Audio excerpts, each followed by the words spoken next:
Sveiki, visi turime ketvirtadienį 4 val. Popiet ir 205 apžvalga finansų rinkos. Apžvalgą vedu aš, Marius Dubnikovas. Ir gegužės prieš paskutinę dieną, dar vienas mėnesis baigtas. Tai finansų rinkose šiek tiek padidėjo baimės indeksas, VIX indeksas pakilo iki 14 punktų. Įdomu pastebėti, kad šiais metais, jeigu įman nuo metų pradžios, nei karto nebuvo kirsta 20 punktų riba, tai reiškia, kad rinkos praktiškai pusę metų demonstravo rimtesnių kažkokių tai svyravimų, kas liečia negatyvių pusiai. Ir toks stabilumas iš tiesų stebina. Tai rezultatas yra tikrai geras. Kas buvo atskleista per savaitę? Tai buvo atskleista Jungtinių Amerikos valstijų pirmo ketvirčio ekonomikos pokytis 1,3%. Tiesa, rezultatas nuliūdino, nes buvo prognozuota 1,6% augimas. Pagrindinė priežastis yra tai, kad vartojimas nepakankamai aukštas, kaip tikėjosi analitikai. Žinoma, pasižiūrėjus į trečio ketvirčio ir ketvirto ketvirčio praėjusių metų augimus, šis rezultatas atrodo kūdai. Bet didesnių svyravimų jisai neiššaukia, tiesiog ekonomika auga šiek tiek lėčiau. Iš kitos pusės šis rodiklis vėl aitrina, sakykime, viltis, kad tos palūkanos pagaliau kažkada tai pradės būti mažinamos. Ir taip galbūt tai bus signalas paskatinti vartotojus Jungtinėse Amerikos valstijose ir pakelti jų ūpą eiti į prekybos centrus. Kas dar? 500 indeksas, praktiškai visos kompanijos paskelbė jau pirmo ketvirčio veiklos rezultatus. Galima konstatuoti, kad šiandien dienai kompanijos kainuoja apie 20 metinių pelnų. Galima konstatuoti, kad vienai akcijai tenkantis pelnas yra rekordinėse aukštumose, tai yra $260 per vieną akciją. Tokio aukšto pelningumo vienai akcijai niekada nebuvo Amerikos istorijoje. Tačiau akcijos išlieka, tokiai žirklėse, tai yra pakilimas yra didesnis kainos negu pačių pelnų.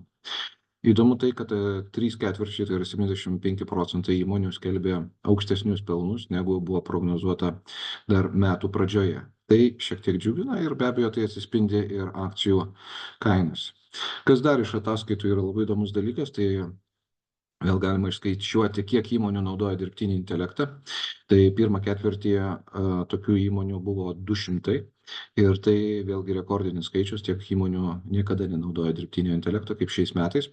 Ir artėjame prie pusės kompanijų, kai indekse bus kompanijos, kurios naudoja dirbtinį intelektą. Pagrinde be abejo, tai yra technologinės kompanijos, 50 tokių kompanijų, kas šiek tiek stebina, kad į priekį stumėsi pramoninės industrinės kompanijos, kurių yra 30, ir vėliau tik eina finansinės ir sveikatos priežiūros bendrovės. O mažiausiai dirbtinį intelektą naudoja vartojimo prekės, žaliavos, ir komunalinės paslaugos. Jis atrodytų keista, nes vėlgi būtų galima tenais tikrai jį panaudoti. Ir atkreipiame dėmesį, kad tos bendrovės, kurios naudoja dirbtinį intelektą, jų akcijų kainų prieaugiai yra aukštesni negu tų, kurios nenaudoja. Tai informacinės technologijos tai praktiškai visos, tas yra suprantama, praktiškai vyksta lenktynės, kas turės geresnį įrankį ir galės pritraukti daugiau vartotojų. Tradiciškai žvelgiant, naftos kaina išliko stabili, per savaitę praktiškai nepasikeitė, $83.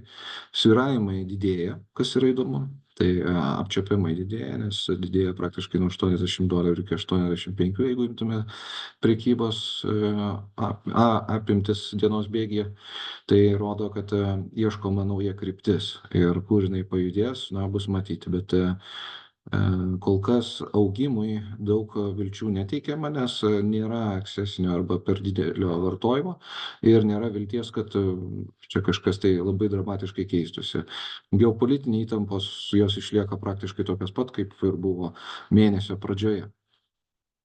S&P 500 VIX-ui pakilus šiek tiek sumažėjo, tai jeigu praėjusią savaitę buvo fiksuojami rekordai, tai dabar buvo grįžta maždaug į balandžio mėnesio vidurį, balandžio mėnesio pradžią kažkur tai, bet indeksas yra labai labai aukštai, tai yra 5258 punktai ir tai yra nei daug nei mažai virš 1000 punktų aukščiau negu buvo spalio mėnesį. Tai dar nepraėjo metai, indeksas pakilęs yra 25% kažkur. Kokios tolimesnės tendencijos labai priklausys nuo to, kokios nuotaikos bus geopolitikoje ir taip pat, sakykime, ateinančios prognozijos dėl sekančių ketvirčių. Tai jau birželio mėnesį baiginėsis ketvirtis ir tame ketvirtyje spręsis, sakykime, kokį turėsim pusmetį. Pagal tai investuotojai iš tiesų labai turėtų reaguoti į tai. Na ir vario kaina. Vario kaina koreguojasi, krenta žemyn, pasiekė $4.65 už svarą. Aiškinimai ganėtinai paprasti. Tai yra, kad tas $5 lygio pramušimas buvo labiau spekuliatyvus. Dabar spekuliantai fiksuoja savo pelnus. Kinų aktyvumas matomas, tai yra po truputį atsiranda jų aktyvumo požymių. Tai ir pramonės srityje, ir vartojimo indeksai. Bet jis nėra toksai didelis, kad pagrįstų tokią aukštą vario kainą. Bet kokiu atveju, žiūrint į metinius pokyčius, vario kaina padarė milžinišką šuolį, taip sukeldama lūkesčius, kad vis tik tai optimizmo mes matysime iš Kinų pusės. Galbūt tai bus antras metų pusmetis ir jeigu tai sutaptų su geresniais vakarų rezultatais, galėtume matyti tam tikrą pagyvėjimą tolimesnį finansų rinkose. Na ir aukso kaina nusileido dar 1% ir čia kažkokiu tai lūkesčių didelių nebuvo. Mūsų fondai toliau kopia į viršų, obligaciniai fondai pasiekė nuo 7 iki 9 beveik procentų grąžą. Vidutinės rizikos, jeigu dar praeitą savaitę buvo vienas fondas žemiau 10%, tai dabar visi aukščiau 10%. Ir aukščiausios rizikos fondai išlaiko aukštus rezultatus. Europos centrinės Europos akcijų fondas ties 40%, o JAV svyruoja ties 30%. Tai tiek iš manęs. Sekantis susitikimas jau birželio 6, 16 val. 206 įrašas. Ir ačiū už dalyvavimą.